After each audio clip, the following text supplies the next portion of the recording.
एक पत्नी की नई नई शादी होती है, हर रोज का वही काम, पत्नियों का घर में खाना बनाना। पत्नी का अचानक तबीयत खराब हो जाता है।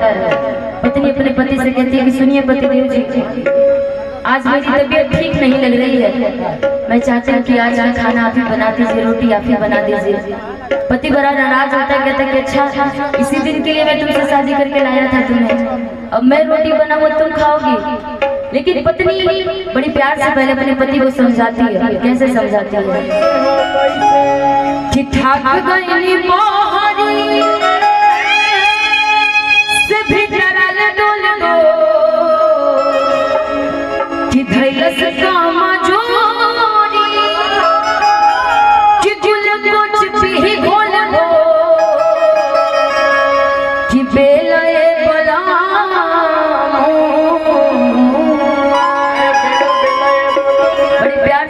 कहती है क्या कि बेलए बलमुआ तू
छोटे हो बाबू, रख लो आप, आपसे मैं बड़ी हूँ, आपका छोटे भाई हो, रख लीजिए पैसा।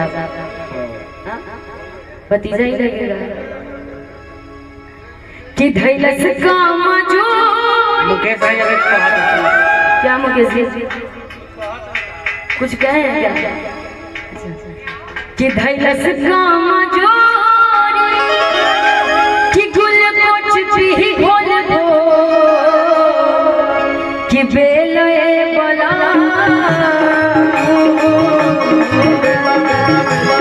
बेलए बला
कहती है कि जैसे शाम होगा ना, ससुर जी खाने आ जाएंगे घर पे और रोटी नहीं बनी होगी तो सासू माँ का सारा गुस्सा मेरे ऊपर निकलेगा।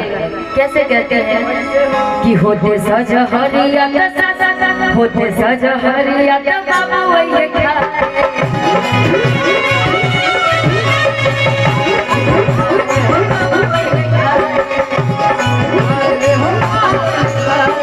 ऊपर से अम्मा जी लगी है चिल्ला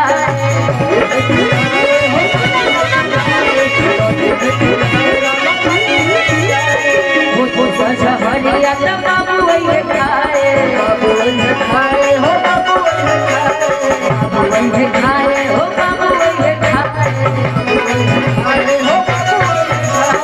ऊपर से अम्मा जी लगी है चिल्ला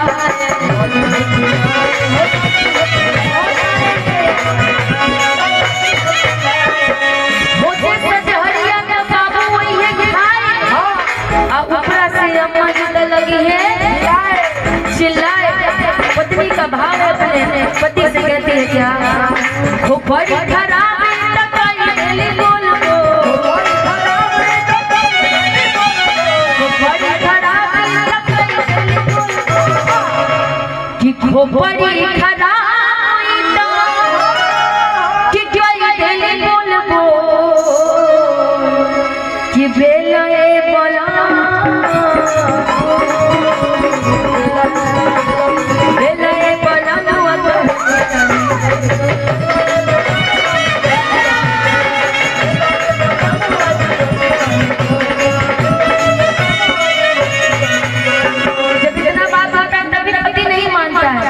पत्नी कहती है कि सुनो बताओ, मैं जब कुंवारी थी, जब मैं अपने मायके में थी तो क्या हाल होता था। पति पूछता है कि क्या बताओ तो जरा।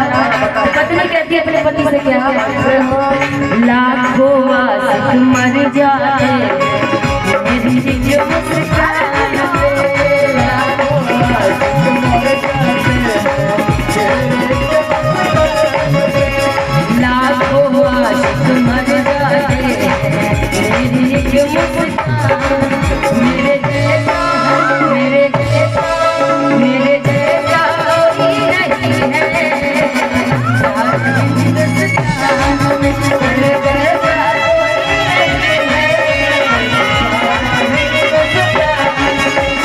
लाखों आशिक मर जाते मेरी जो मुस्कान पे, लाखों आशिक मर जाते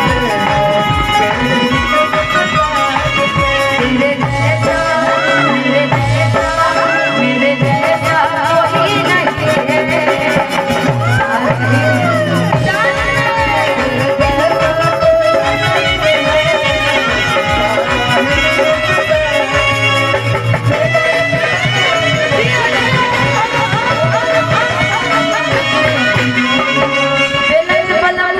रोटी गोल अंतिम बार पत्नी अपने पति को गुस्से में बोलती है क्या, बड़े बड़े से प्यार से समझा रहे हैं, अब फिर बार गुस्से में मारती है। कैसे गुस्सा करती है साउंड वाले भाई, आप कैसे गुस्सा में कहती है, कई और राजा तनी में हरि के सेवा,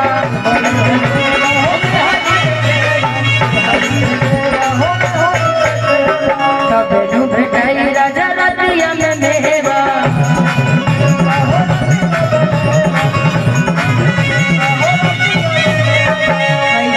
राजा तनी में हरि के सेवा,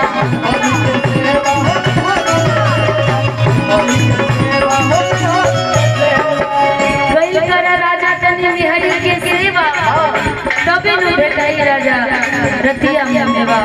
पत्नी का प्यार अपने पति के लिए बड़ी गुस्सा से कहती है क्या, कई कर राजा तनी में हरि के सेवा,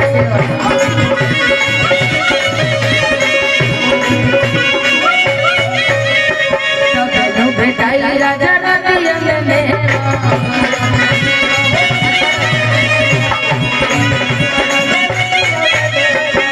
कई कर राजा तनी में हरि के सेवा, तभी नु भेटाई राजा रतिया में मेवा। देखेला सुनील पिया का मुंह खोल को, देखेला राकेश पिया का मुंह खोल को, कि देखेला